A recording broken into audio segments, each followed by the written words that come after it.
por 2 rins. Esses órgãos são retroperitoneais, ficam localizados entre a 12ª vértebra torácica e a 3ª lombar. Eles têm um peso de aproximadamente 0,5% do correspondente ao peso corporal. Eles têm a vascularização de um dos ramos da aorta, através da artéria renal, e também pela veia renal que desemboca na veia cava. Além dos rins, nós temos também os ureteres, que eles fazem parte do sistema renal.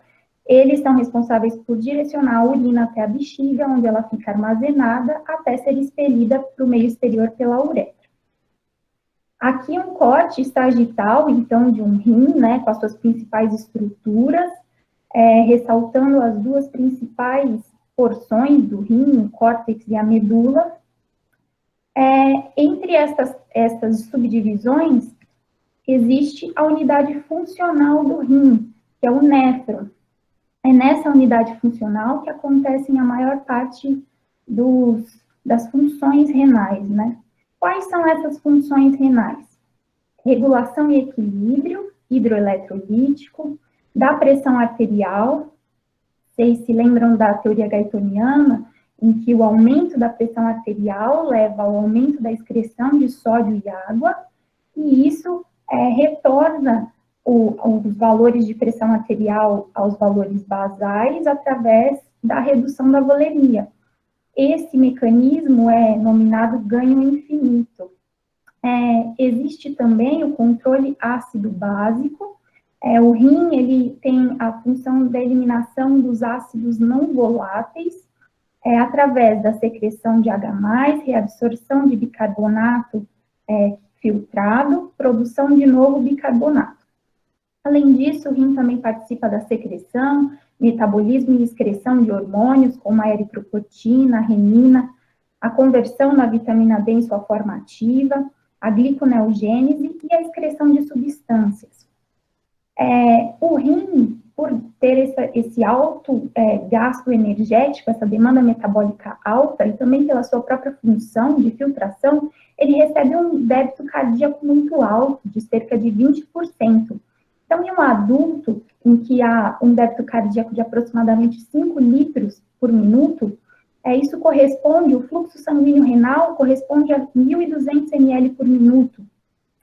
Interessante saber que apenas a porção plasmática do sangue pode ser filtrada, né? Normalmente corresponde a 50% do sangue total, a porção plasmática.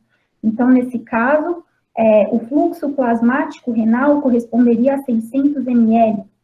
A maior parte desse plasma que entra no rim pela arteríola aferente, ele sai e volta para a circulação, 80% então retorna à circulação e apenas 20% desse montante é filtrado.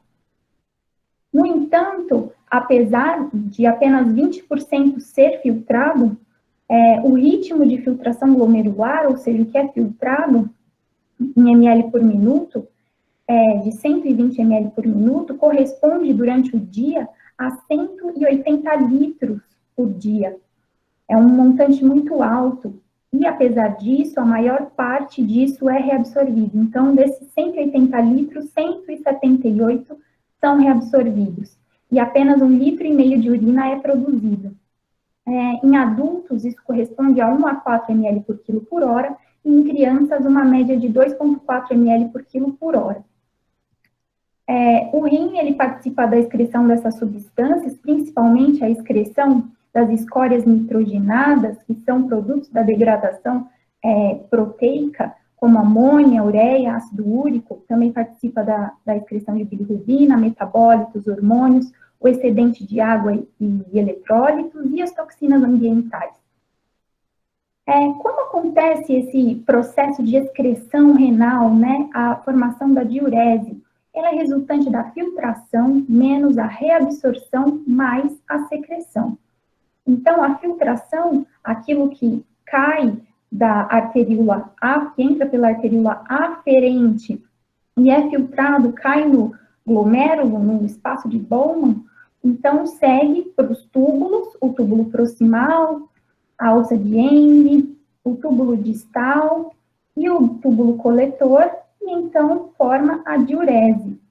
nesses túbulos são reabsorvidas substâncias e também secretadas substâncias para que haja a formação dessa diurese. E é importante ressaltar que o fluxo sanguíneo renal, ele tem uma participação importante no processo de filtração. Então, para que o processo de filtração aconteça, é necessária que haja uma pressão hidrostática no capilar glomerular maior do que a pressão no espaço de Bowman e a pressão coloidosmótica. E isso é dependente do fluxo sanguíneo renal. O fluxo sanguíneo renal, ele é resultante das pressões das arteríolas dividido pela resistência dessas arteríolas. Então, a pressão é um componente importante aqui para que haja filtração glomerular. Esse gráfico mostra exatamente isso, mostrando, então, o ritmo de filtração glomerular relacionado à pressão na artéria renal. Note que, quanto maior a pressão na artéria renal, maior o ritmo de filtração glomerular. No entanto, quando se atinge 80 milímetros de mercúrio, existe um platô no ritmo de filtração glomerular, mesmo que haja um aumento pressórico na artéria renal. Isso é relacionado aos controles intrínsecos do rim, de autorregulação renal. Então, vocês viram que o ritmo de filtração glomerular, ele é muito importante e ele estima a função renal. Para se avaliar o ritmo de filtração glomerular, nós podemos utilizar da quantificação de uma substância que seja filtrada, mas não secretada e nem reabsorvida. Das substâncias endógenas, a creatinina é a que melhor estima o ritmo de filtração glomerular, muito embora ela seja parcialmente secretada. E como nós fazemos esse cálculo para estimar o ritmo de filtração glomerular pela creatinina? Então, você pega a creatinina urinária dividido pela creatinina plasmática multiplicado pela urina de 24 horas, dividido pelos minutos que nós temos em um dia, que é 1.440 minutos. E assim você vai ter o ritmo de filtração glomerular. O ritmo de filtração glomerular, ele sofre interferência da creatinina, da quantidade de creatinina que cada indivíduo apresenta. Isso varia de acordo com a idade e com o sexo. Porque homens possuem uma carga, uma massa muscular maior do que mulheres, e a creatinina é um metabólito da degradação da creatina que está presente nos músculos. Então, nós utilizamos essa fórmula para reduzir o erro, para corrigir o cálculo do ritmo de filtração glomerular, dependendo da idade e do sexo. Essa conta é chamada de Crocoropt-Gault e ela é realizada através deste cálculo 140 menos a idade multiplicado pelo peso ideal dividido pela creatinina vezes 72. Se for mulher, multiplicar por 0,85.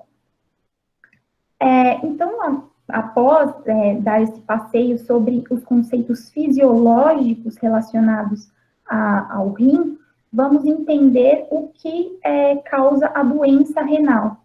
A doença renal, o mau funcionamento renal, ele acarreta em uma série de eventos no sistema orgânico, como edema generalizado, acidose, alta concentração de substâncias excretadas pelo rim, como as escórias nitrogenadas, principalmente, a hipertensão, a anemia e a osteomalácia. E quando nós falamos da doença renal grave, nós estamos abordando duas doenças principalmente, a doença renal crônica e a doença renal aguda. E é importante relembrar que a doença renal aguda, ela pode se tornar uma doença renal crônica e vice-versa. E quando falamos de cirurgia cardíaca, nos referimos principalmente à insuficiência renal crônica, relacionada aos processos cirúrgicos, que ela é caracterizada pela redução aguda da função renal em horas ou dias. A insuficiência renal, ela está associada à sepse, principalmente, como vocês veem aqui em verde no gráfico. No entanto, quanto às causas cirúrgicas associadas à insuficiência renal aguda, nós temos a cirurgia cardiovascular como principal, como causa principal, representando 23% aproximadamente das causas de insuficiência renal aguda. Os fatores de risco associados à insuficiência renal aguda na cirurgia cardíaca são relacionados ao paciente o sexo, a idade, DPOC, diabetes, insuficiência cardíaca congestiva, fração de ejeção do ventrículo esquerdo menor que 35%, doença renal prévia e hemodiálise. E quanto ao procedimento, destaca-se reoperações, cirurgias de emergência, o tipo cirúrgico, principalmente pacientes submetidos à revascularização do miocárdio. Isso aqui se discute porque esses pacientes são pacientes mais idosos e têm maiores comorbidades, e a circulação extracorpórea, que é um fator por si só de risco relacionado à insuficiência renal aguda na cirurgia cardíaca, mas também o tempo de circulação extracorpórea e a hemodiluição estão relacionadas a fatores de risco independentes para cirurgia cardíaca. Esses pacientes, então, com insuficiência renal aguda relacionada à cirurgia cardíaca, eles têm um prognóstico muito ruim. A mortalidade hospitalar desses pacientes é de 3 a 8 vezes maior do que a dos outros pacientes, e eles permanecem com uma mortalidade alta, mesmo após 10 anos depois do procedimento cirúrgico. Além disso, isso acarreta em complicações no pós-operatório, tempo de internação maior e um maior custo para o sistema de saúde. Esse trabalho é uma meta-análise publicada em 2015 e mostra a relação da insuficiência renal aguda com a SEC. Então, ele mostra que há maior prevalência de insuficiência renal aguda nos pacientes que foram submetidos à circulação extracorpórea. E mais, ele mostra que a SEC aumenta em 2 vezes a mortalidade precoce desses pacientes. Quanto às classificações para detecção da insuficiência renal aguda e classificação do risco do estágio que esses pacientes se encontram, nós temos o RIFLE, o AQIM e o KDIGO, que é uma junção publicada em 2002 desses outros 2 sistemas de classificação, que tem uma sensibilidade maior para detecção da insuficiência renal aguda, então ele é o indicado para se detectar a insuficiência, diagnosticar a insuficiência renal aguda. Como eu disse, a insuficiência renal aguda, ela está relacionada na cirurgia cardíaca, principalmente à SEC, e uma série de fatores contribui para isso.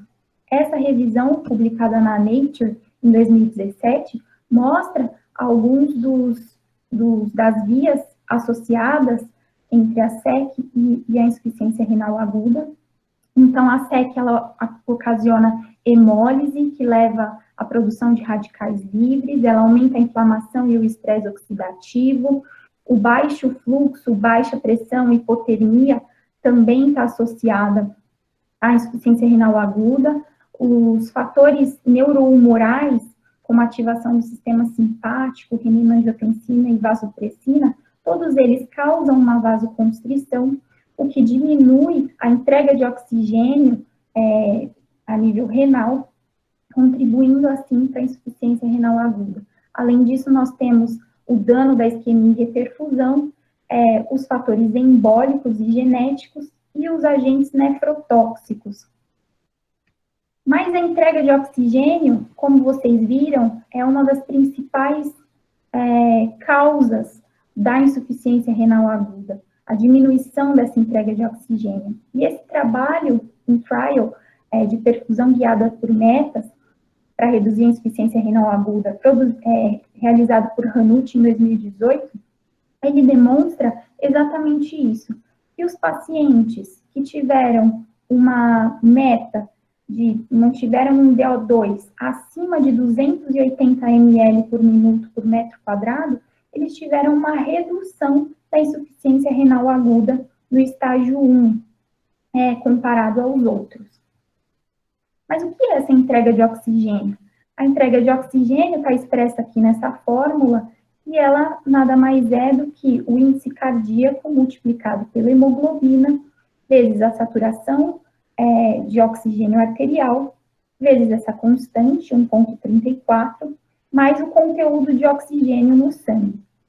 Quando o conteúdo de oxigênio no sangue ele representa um valor pequeno, nós podemos utilizar na prática clínica essa fórmula curta aqui, índice cardíaco vezes hemoglobina vezes 13,4, para ter o valor da entrega de oxigênio.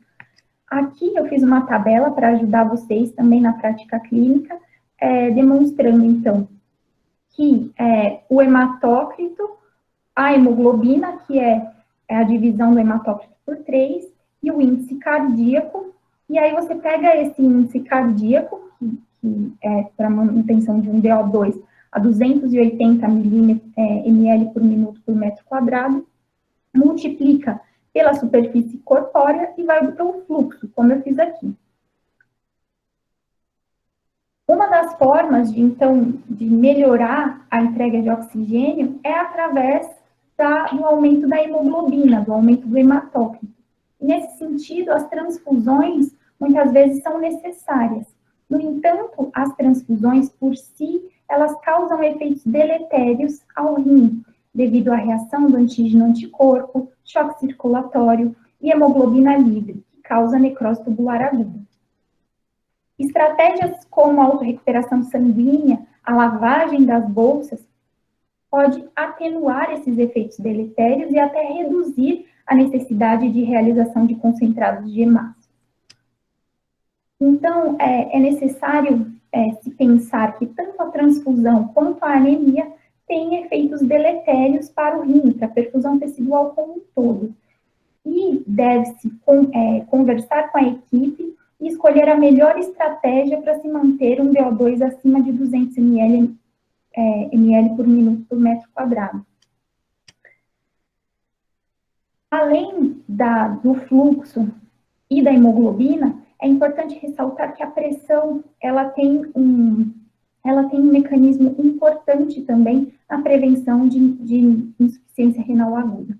Estes trabalhos, publicados esse em 2019, demonstrou que pressões acima de 60 milímetros de mercúrio não estão relacionadas à redução da insuficiência renal aguda. Então, pressões altas não são benéficas para o rim.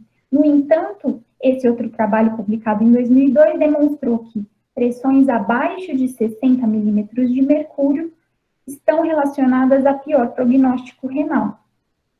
É interessante porque se faz necessário manter o tônus vascular. Num paciente adulto, manutenção de pressão de 60, que é o fisiológico, que é o basal desse paciente, para que haja uma boa perfusão, não só renal, mas tecidual em geral, porque cada órgão tem a sua pressão de perfusão.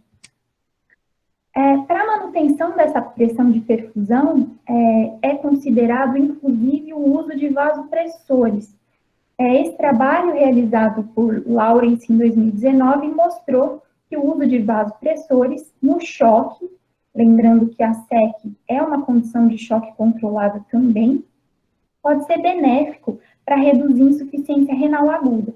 E ele citou essas várias drogas associadas à redução da insuficiência renal aguda. Em especial, eu destaco aqui a angiotensina 2, que tem um papel importante no aumento da pressão arterial e também no aumento do fluxo sanguíneo renal, uma vez que ela atua tanto na arteriola aferente quanto eferente, aumentando assim a filtração glomerular. Dentre os mecanismos associados à fisiopatologia da insuficiência renal aguda, se destaca a necrose tubular aguda. A necrose tubular aguda ela tem um efeito, ela é um dos efeitos deletérios da transfusão e é a principal causa da insuficiência renal na cirurgia cardíaca. Ela está relacionada, ela pode acontecer tanto pela forma isquêmica quanto pelo tipo tóxico. A hemoglobina, ela é capaz de atuar dessas duas formas. Ela atua tanto de forma tóxica quanto isquêmica no glomérulo. Quando ela entra no glomérulo, ela leva à morte celular do túbulo, a morte das células tubulares, e, além disso, ela precipita dentro do túbulo, obstruindo a passagem do filtrado. Aqui, para explicar para vocês, então, que a hemólise leva ao aumento da hemoglobina livre. Em condições fisiológicas, a hemoglobina livre, ela se liga à aptoglobulina e forma um complexo grande. Esse complexo não é filtrado. No entanto, em hemólise marcada, como é o caso da circulação extracorpórea, essa hemoglobina livre, ela não tem mais como se ligar à aptoglobulina, porque essa molécula se satura, essa ligação fica saturada. E então a hemoglobina fica livre e pode ser filtrada pelo túbulo, pelo receptor megalina e cubilina. E aí ela vai precipitar, formando agrupamentos, e vai obstruir os túbulos renais, causando necrose tubular aguda, consequentemente, insuficiência renal aguda. O que a gente pode fazer para prevenir essa hemólise? A calibração adequada dos roletes, o uso da bomba centrífuga em fluxos muito altos, acima de 4 litros, em séries longas, e a redução da superfície de contato. Outra estratégia para atenuar a insuficiência renal aguda relacionada à necrose tubular aguda é a utilização do manitol. O manitol é um diurético osmótico, um polímero da destrose, e ele causa diurese osmótica, então.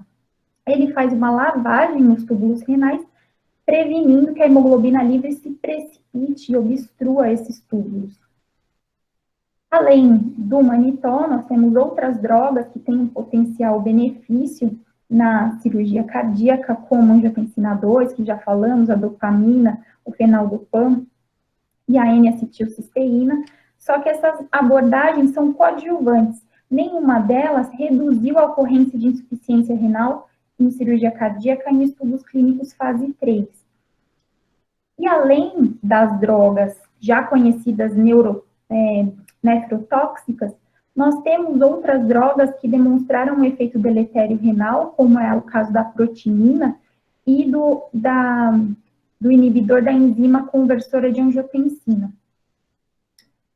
A inflamação também tem uma participação importante na ocorrência de insuficiência renal aguda, e ela ocorre através do estímulo cirúrgico, do contato do sangue com superfícies não endotelizadas, por conta da isquemia, da hemoglobina livre. Isso tudo vai liberar mediadores do sistema complemento, citocinas inflamatórias, radicais livres, moléculas de adesão, vai aumentar a transcrição de fatores como o NF-kappa-beta, e isso vai levar a extravasamento de leucócitos, peroxidação lipídica, edema e morte celular, o que culmina em insuficiência renal aguda. O que nós podemos fazer para prevenir, para atenuar, na verdade, essa inflamação é diminuir a superfície de contato, diminuir o tempo de SEC, manter um VO2 adequado, reduzir a hemólise, usar biocoaching, circuitos revestidos com biocoaching. E uma estratégia interessante é o pré-condicionamento isquêmico. Esse trabalho, que foi uma meta-análise realizada por Willi em 2016, ele demonstrou que o pré-condicionamento isquêmico, ele está associado a uma diminuição da insuficiência renal aguda relacionada à SEC. Como ele faz isso? Atenuando a produção de radicais livres e da inflamação. Então, é uma estratégia interessante. Além disso, outra estratégia que podemos pensar é no fluxo pulsátil. Por quê? O fluxo contínuo oferecido na SEC, ele leva a uma condição de vasoconstrição sistêmica, prejudicando a perfusão visceral, inclusive a renal. No entanto, estratégias que tentam manter um fluxo pulsátil extracorpóreo, elas não são eficazes, uma vez que a onda de pulso, quando entra dentro do sistema vascular, ela tem uma amplitude muito pequena, ela não consegue ser transmitida, porque é absorvida pelo circuito da SEC. E então, os efeitos benéficos do fluxo pulsátil não acontecem, não são observados, já que não há o fluxo pulsátil de fato. Para tentar resolver esse problema, outras estratégias, como a utilização do balão intraórtico ligado durante a SEC, foram tentadas e tiveram sucesso para a manutenção do fluxo pulsátil durante a SEC. Então, o balão intraórtico fica ligado no modo interno durante o procedimento de circulação extracorpórea, e um pesquisador italiano, Onorati, ele publicou esse trabalho em 2007, que foi realizado com 100 pacientes, e observou que quando se utiliza essa estratégia de fluxo pulsátil induzido por balão intraórtico, existe uma melhora no ritmo de filtração glomerular dos pacientes. Outra estratégia que deve ser utilizada é o controle, a detecção e o controle da acidose, uma vez que a acidose está relacionada ao aumento da inflamação, fibrose e proteinúria. Então, o tratamento dessa acidose e a detecção precoce são muito importantes. Como forma de prevenção da acidose, podemos pensar na utilização de soluções balanceadas para compor o nosso prime. Um exemplo delas é o Plasma Light. Outra estratégia importante é o controle glicêmico moderado. Por quê? Porque tanto a condição de hiperglicemia, que é frequente durante a cirurgia cardíaca devido ao trauma cirúrgico, quanto a condição de hipoglicemia, elas levam ao estresse oxidativo e aumentam os marcadores de inflamação, podendo se associar a maior incidência de insuficiência renal aguda. Então, a manutenção da glicemia em valores fisiológicos é muito importante para reduzir, para atenuar a insuficiência renal aguda. Outra estratégia que podemos utilizar é a monitorização. A monitorização pelo NIRS, por exemplo, que avalia a saturação capilar regional, é muito interessante, principalmente em crianças. Então, você cola o NIRS aqui na região retroperitoneal, e aí você observa a saturação capilar renal. É interessante dizer que a saturação renal, os valores do NIRS da saturação capilar renal, são maiores do que os cerebrais. Enquanto os cerebrais são cerca de 70%, os renais variam entre 85% e 90%. E isso se dá devido ao alto fluxo que passa pelos rins por conta da filtração. Outra estratégia que podemos utilizar, que já utilizamos na verdade, é a avaliação do fluxo urinário durante a SEC. Esse trabalho, realizado por Song em 2016, mostrou que pacientes que têm um fluxo urinário menor do que 4 ml por quilo por hora têm maior probabilidade de ocorrência de insuficiência renal aguda na SEC. Então, manter a diurese em valores iguais ou maior a 4 ml por quilo por hora é uma boa prática. Então, quando se refere à prevenção, as condutas que nós temos são a realização de uma boa anamnese, evitar o choque na entrada, já que esse choque de entrada, ele leva à liberação de uma série de citocinas pró-inflamatórias, manter o DO2 acima de 200 ml por minuto por metro quadrado, a pressão arterial, mantendo ali o tônus vascular, então em 60 milímetros de mercúrio aproximadamente, lembrando que pode-se utilizar drogas vasoativas para esse controle, a realização da transfusão e a utilização do equipamento de autotransfusão para a realização de lavagem, redução da necessidade de transfusões, estratégias que tentam evitar a hemólise, a diurese em 4 ml por quilo por hora, a monitorização com NIRS, que permite a realização precoce de práticas para melhorar a perfusão renal em caso de diminuição da saturação capilar regional, o controle glicêmico moderado, detectar e tratar a acidose rapidamente, o uso dos medicamentos, lembrando que eles são coadjuvantes, a redução da inflamação, então na redução do circuito, do tempo de SEC, o pré-condicionamento isquêmico e o fluxo pulsátil também podem ser considerados. E o mais importante, que não cabe a nós como perfusionistas, mas é importante conversar com a equipe sobre a importância disso, é o prognóstico e melhorar o prognóstico do paciente, é o diagnóstico precoce da insuficiência renal aguda, e para isso é importante utilizar a classificação que digo, que é mais sensível, para que esses pacientes possam ser encaminhados à hemodiálise o mais precocemente possível, melhorando assim o prognóstico desses pacientes. Obrigada, era isso que eu queria passar para vocês.